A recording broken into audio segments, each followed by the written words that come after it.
께서 분노하신다, 뭐 하나님이 기뻐하신다, 이를 신인 동형론, 앤스로포모피즘 뭐 이렇게 말합니다. 이것은 하나님과 인간 사이의 유사성을 드러내며 인간이 하나님의 형상을 따라 창조되었음을 우리에게 상기시켜 주죠. 하나님께서 자신의 형상대로 사람을 지으셨기 때문에 인간의 성품에는 하나님의 성품과 닮은 점이 존재하죠. 비록 인간이 죄로 인해 하나님의 형상을 많이 상실했지만 우리 안에는 여전히 하나님의 성품이 들어있는 것입니다. 그래서 우리가 예수 그리스도를 믿고 그분 안에 거할 때 우리 안에 하나님의 성품이 점차 회복이 되어 가는 은혜를 누릴 수 있어요. 그렇다면 하나님의 성품이란 구체적으로 무엇을 의미합니까? 오늘 본문은 하나님의 성품 8가지를 우리에게 알려주죠. 이 시간 그 성품들을 살펴보며 우리가 어떤 마음을 품고 어떤 삶의 자세로 살아가야 할지를 나누고자 합니다. 이 성품들은 우리가 일상 속에서 실천하며 닮아가야 할 구체적인 삶의 기준이며 하나님의 백성으로서 마땅히 품어야 할 거룩한 모습이죠. 그래서 먼저 우리가 따라야 될 하나님의 성품은 믿음이라고 했어요. 그러니까 믿음으로 시작하는 게 모든 우리 하나님의 사람의 모든 것은 이 예수님을 믿음으로 시작하는 거예요. 그래서 어떤 사람은 좋은 집을 짓는 사람이 있고 어떤 사람은 초가집을 짓는 사람이 있고 다 다양한 거예요. 근데 믿음이 없이는 지어지지가 않아요. 그래서 예수님을 믿는 믿음을 가장 쉽게 요약한 것은 사도신경이에요. 따라서 예수를 믿는 것은 사도신경의 고백도로 그냥 믿으면 되는 거예요. 제가 1987년에 감리교 신학대학 대학원에 입학을 했어요. 그때 같이 입학한 사람들이 한 35명 정도 되었는데 첫 시간에 교우들이 소개를 할 때, 첫 시간에 자기소개할 때 제가 저의 소개를 이렇게 했어요. 나는 예수님이 동정녀로 탄생하심을 믿는다. 그렇게 말했어요. 예수님이 십자가에 죽으심과 부활하심과 승천과 재림을 믿는다고 제가 말을 했습니다. 한 10가지를 고백을 했어요. 그래서 그것을 들은 동기들 중에 어떤 친구들은 나를 아주 무시했어요. 왜냐하면 신학대학원까지 와서 왜 그런 얘기를 하냐, 그러니 나한테 그렇게 따지더라고요. 근데 제가 믿는 바로는 뭐 사도신경의 고백을 안 믿는 사람이 뭐 예수님을 믿는다고 말할 수 있는가? 저는 그렇게 생각합니다. 예수님이 동정녀로 오심을 믿지 않는 사람이 예수를 믿는다? 그 말이 어불성설이에요. 그게 다. 예수님이 십자가에서 나를 위해 죽어주심을 믿지 않는 사람이 예수를 믿는다? 그런 말이 이 세상에 있습니까? 예수님께서 부활하심을 믿지 않는 사람이 믿음이 있다고 말할 수 있습니까? 예수님이 하늘로 올라가셨으니 다시 이 세상에 오셔야 마땅한 거 아니겠어요? 적어도 믿는다면 그것을 믿어야 되지 않아요? 그래서 초대교회부터 지금까지 예배로 모일 때 마라나타 주 예수여 오시옵소서라고 예배 때 고백을 했다. 왜? 예수님이 오셔야 된다 이거예요. 여러분 생각해 보십시오. 여러분이 지금 언제 붙잡혀서 죽을지 몰라요. 그런데 여러분이 여러분의 행복을 기도하겠습니까? 여러분 하나님 행복하게 해주세요. 그건 누가 기도합니까? 지금 죽게 생겼는데. 여러분이 먹고 사는 거 기도하겠어요? 붙잡혀 가서 죽는데 지금.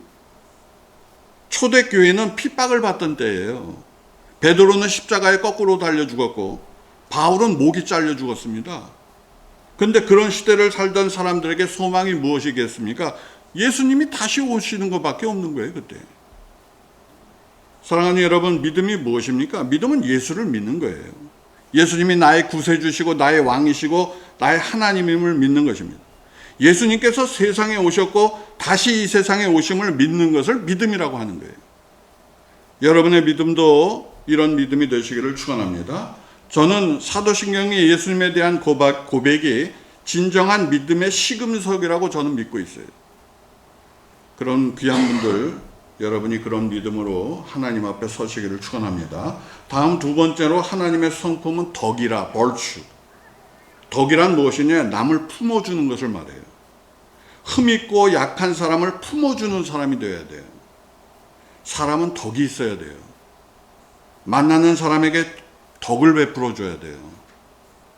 세상에서 남에게 피해를 주고 고통을 주고 그리고 아무리 오래 살면 뭐하고 아무리 건강하게 살면 뭐하겠습니까? 그게 무슨 의미가 있어요, 여러분한테? 덕을 베풀지 않고 악을 행했다면 그 결과가 어떻게 되겠습니까? 여러분, 이 세상은 뿌리고 거두는 곳임을 우리에게 알려주고 계시죠. 만약 이 세상에서 선을 행했다면 우리는 선을 거둘 것이고, 악을 행했다면 죽은 후 거두는 것은 악의 형벌밖에 없는 거예요. 성경은 이것이 얼마나 무서운지를 이렇게 말씀하셨죠. 예수님이 내 오른눈이 범죄하거든 뽑아버려라. 내 오른손이 범죄하거든 잘라라. 그렇게 하나님께 용서를 구한 후에야 하나님의 용서를 받는다고 경고했어요. 얼마나 무서운 경고입니까, 여러분? 여러분, 성경이 뭐 좋은 얘기만 했습니까? 우리에게 무서운 얘기 하신 말씀이에요. 제가 어떤 분의 간증을 들었는데 그분이 지옥에서는 이 세상에서 지은 죄 그대로 벌을 받는다 그랬어요. 만약 어떤 사람이 살인을 하고 죽었다 그러면 그 지옥에서 자기가 죽인 사람한테 영원히 죽는데요, 영원히. 총으로 죽였으면 총으로 맞아 계속 죽고, 칼로 죽였으면 칼로 계속 찔러 죽는데, 죽으면 좀 있으면 다시 살아나. 또 찔러. 그럼 또 죽어. 또 살아나. 사람이요. 이건 말이 안 되는 거예요, 이게. 이 예수님이 그렇게 경고했어요, 우리한테. 사랑하는 여러분, 우리가 이 세상을 살면서 덕을 베풀려고 그러죠. 그게 하나님의 성품이라고. 놀부 아내와 같이 배고픈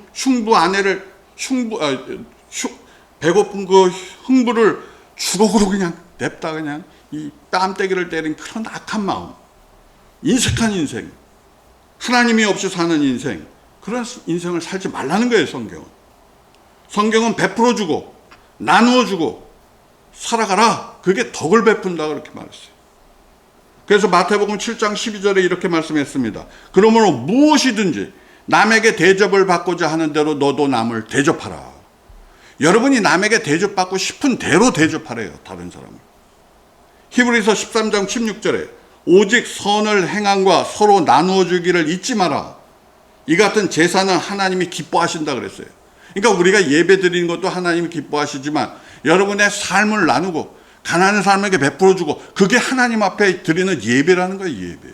그런 예배를 여러분이 살면서 드리세요. 그게 덕을 베푸는 것입니다, 여러분.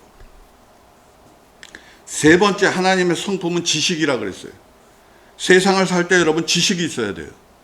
지식이 있는 사람과 없는 사람은 천양지차입니다. 지식은 삶을 풍요롭게 하는 것이에요. 그리고 지식 중에 가장 중요한 지식은 여호와를 아는 지식이라고 말했어요. 그래서 여러분이 성경을 읽으면서 하나님을 알게 해달라고 기도해야 돼요. 여러분, 세상과 만물을 보십시오. 모든 것에 하나님의 손길이 있어요. 그분의 지혜와 지식이 얼마나 놀라운지를 우리에게 가르쳐주고 계세요. 그게 지식이라. 작은 곤충을 보세요. 하늘을 나는 새를 보세요. 모든 만물이 하나님의 지식의 놀라움을 우리에게 알려주고 있어요.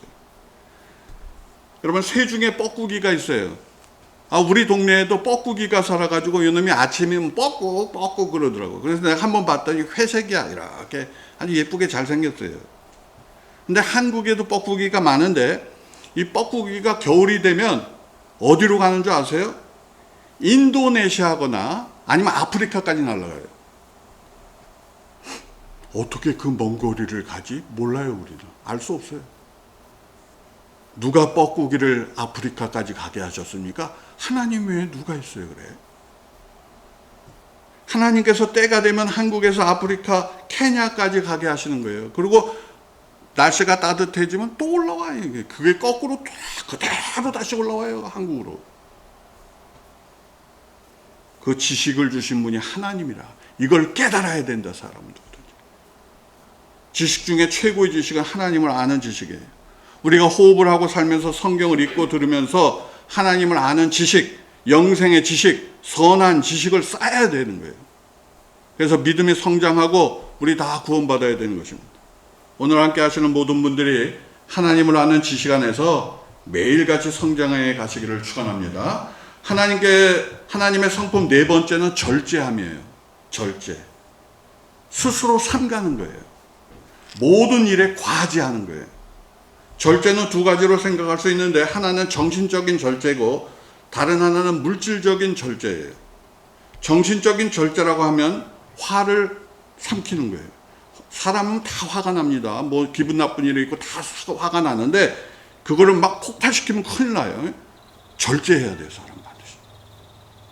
남을 막 쉬게 하는 마음이 생겨도 절제시켜야 돼요. 안 하면 비참해져요, 그 사람 인생이. 욕심의 마음이 생겨도 절제해야 돼요. 음욕이 생겨도 절제해야 돼요. 말을 많이 해야 될 순간에 말을 절제해야 돼요. 그게 절제하는 거예요. 그래야 이 균형을 이루는 삶을 살 수 있어요. 물질적인 절제라면 무익한 것 소비 절제해야 돼요. 사치하지 말아야 돼요. 자기의 욕심을 위해 돈을 쓰는 것을 주의해야 돼요. 어떤 분은 구두가 수백 켤레, 집에 가면 수백 켤레가 있어요. 여러분 구두 10개에서 20개면 돼요. 다 갖다 버리세요. 어떤 분은 옷이 수백 벌이야. 언제 입어요? 버리세요. 다 가난한 사람 다 나눠주세요. 그냥. 이게 절제하지 않는 삶이라 이 자체가 이미. 신발도 몇 개면 족하세요. 편안한 거 한두 개로 신고 다니세요. 나는 신발 하나 사면 10년 신어요. 하나님 앞에 부끄러운 사람 되지 마세요. 하나님의 성품 다섯째는 인내함이라. 페이션스. 참는 거예요. 인생은 참음으로 승리하는 것입니다. 급한 마음, 과격한 말은 분노를 일으키고 죽음을 불러올 수 있어요. 여러분 화가 나서 화를 막 폭발시켜봐요. 죽어요. 누군가 죽어요. 잘못하면. 믿는 사람은 하나님을 생각하고 참아야 돼요. 여러분 하나님께서 세상을 보시고 참고 기다리고 지금 계신다고 성경이 말하고 있지 않습니까? 인간의 악함을 인내하시고 기다리시고 예수 믿어 새 사람이 되기를 그분이 기다리고 계세요. 여러분 한 분 한 분이 참으로 회개하고 예수님을 구세주로 모시고 믿음의 사람이 되기를 그분이 기다리고 기다렸다 지금까지. 여러분 요사이 로봇이 마치 사람처럼 걸어다니고 또 심지어 뛰기까지 해요. 막 물구나무를 서요. 지금은 말을 해요. 어떤 사람은 로봇과 막 결혼하려고 해요. 너무 좋아가고 로봇이. 걷다가 얼굴까지 예쁘게 여자 입장을 하니까 사람들이 다 지금 이상해졌어요. 지금 다 결혼 안 한대. 로봇하고 결혼한대. 지금 세상에 어디로 갔는지 알 수 없어요. 근데 로봇이 발전을 하지만 혹시라도 로봇이 통제가 안 되면 여러분 어떻게 하겠어요? 만약 로봇이 사람 말을 안 듣고 자기 마음대로 해. 그리고 막 사람을 죽여. 그러면 어떻게 해야 돼요? 그거 빨리 그거 부숴야 되지 않겠어요? 근데 안 부숴져. 오죽하 이 로봇이 무서운 게 잘 안 부숴져요. 이게 문제라 이게 지금. 뭐 전기를 뽑든지 어쨌든 강압적인 조치를 취해야 되지 않겠습니까? 여러분 만약에 로봇이 그렇게 나오면 여러분이 당장 조치 취하지 않겠어요? 근데 여러분을 만드신 하나님을 여러분이 부정한다. 하나님을 거부한다. 하나님을 미워한다. 그거에 대해서 하나님이 어떻게 하셔야 되겠어요? 가만히 놔두셔야 되겠어요? 여러분 하나님이 사람을 만드셔서 교제하고 함께 하도록 우리를 만들어 주셨지 않습니까? 사람은 이 세상 어떤 피조물보다 정교하고 아름답고 귀하게 만들어졌어요. 그런 사람이 하나님을 거부하고 무시하고 하나님이 없다. 죽은 다음에 뭐가 있냐 이렇게 자꾸만 말을 하면 그 사람을 여러분 같으면 놔두겠냐고. 그냥 놔두겠냐고. 자기를 만들어주신 하나님이 아니라 하나님의 원수 마귀 편에 서가지고 하나님을 막 대적하면 그걸 놔둘 사람 하나님이 어디 있어요 이 세상에. 우리가 로봇의 하는 행동보다 더 해야 돼요 여러분.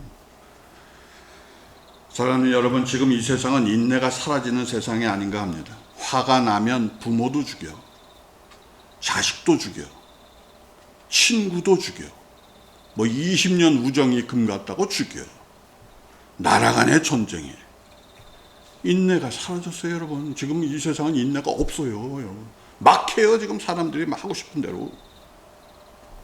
이런 세상을 바라보며 우리 안에 하나님의 성품 중 인내의 성품을 우리가 닮아가야 되지 않겠습니까? 오늘 함께하는 분들은 인내의 귀한 열매가 많이 생기시기를 바랍니다. 6번째 우리가 따라야 될 하나님의 성품은 경건한 마음이에요. 경건이란 부정한 것을 멀리하고 주위에 아프고 가난한 사람을 돌보는 것을 경건이라고 해요. 자신의 마음과 행동을 깨끗하게 하는 것을 말해요. 우리는 믿음의 사람으로 세상을 경건하게 홀리하게 살아야 돼요. 우리의 삶이 거룩하고 경건해야 합니다. 무엇보다 우리 주위를 살피며 경건해야 돼요. 우리 주위에 가난하고 불쌍한 사람을 돌보는 그런 사람이 되셔야 돼요. 야고보서 1장 27절에 이렇게 말씀했습니다.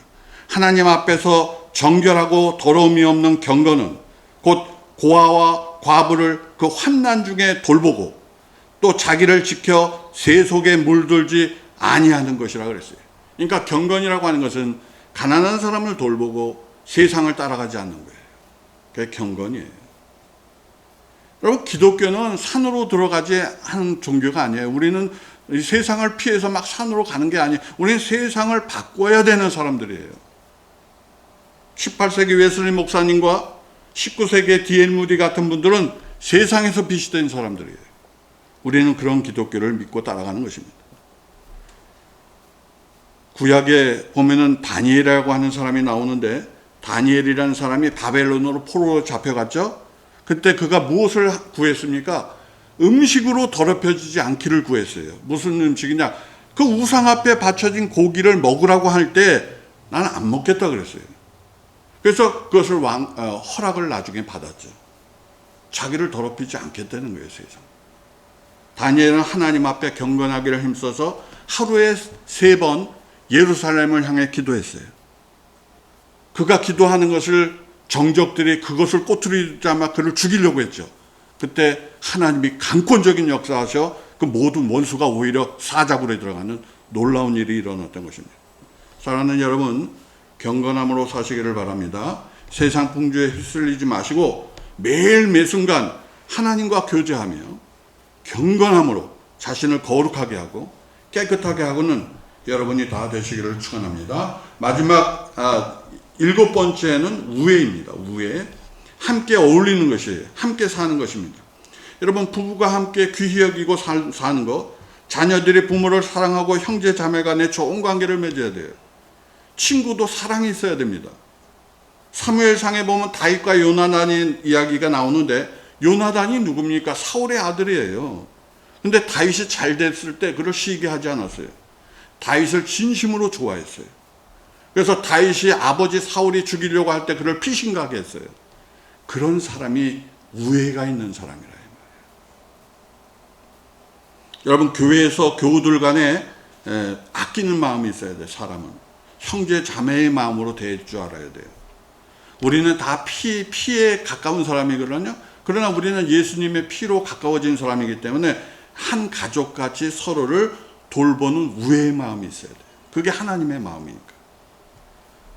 사도행전 2장에 보면 초대교회 성도들은 자기 재산과 소유를 다 팔아서 필요한 사람에게 나눠줬어요. 그러니까 오늘날 같이 내 거 이런 게 없어요. 초대교회가 한 것은 뭐냐? 자기 것을 내놨어요, 다.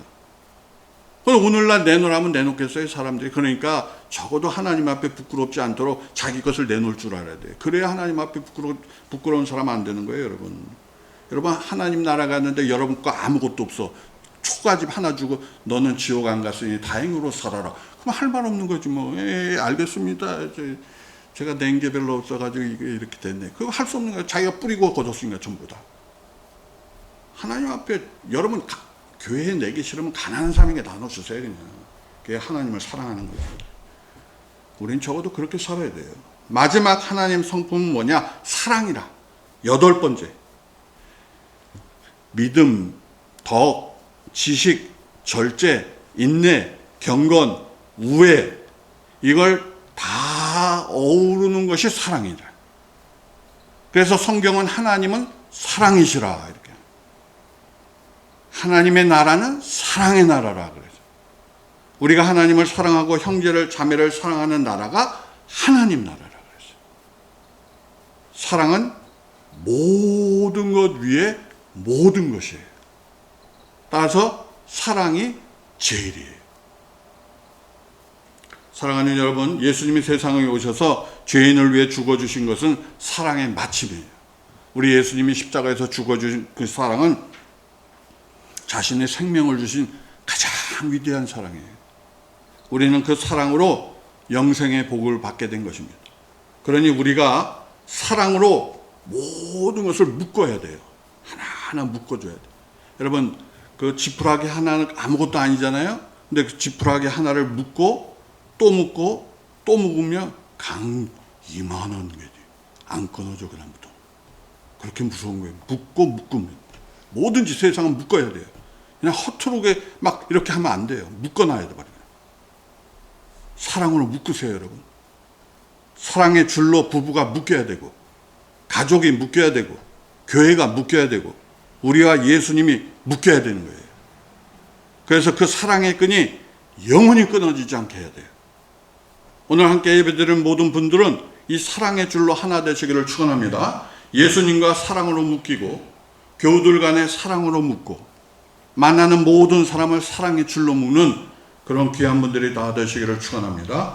베드로후서 1장은 우리가 하나님의 성품에 참여할 수 있다고 말했어요. 우리가 예수님을 믿음으로 시작해서 덕과 지식과 절제와 인내와 경건과 우애와 사랑을 실천함으로 하나님의 성품을 따라간다 하셨어요. 그러니까 이것은 머리로 아는 지식이 아니라 실천하는 거예요. 실천. 여러분 삶에 이것을 따라가는 거예요. 그러면 여러분 안에 하나님의 성품이 이루어진다는 거예요. 믿음의 덕을, 덕의 지식을, 지식의 절제를, 절제의 인내를, 인내의 경건을, 경건의 우애를, 우애의 마지막으로 사랑을 더하여 하나님 성품에 참여할 수 있다고 했어요. 이런 귀한 성품들이 우리 안에서 자라고 더 성숙해지고 더 완벽해짐으로 열매가 자라나는 귀한 성품이 다 되셔야 될 줄로 믿습니다. 오늘 함께하는 모든 분들에게 이 귀한 하나님의 성품들이 가득하게 되시기를 축원합니다. 같이 기도하겠습니다.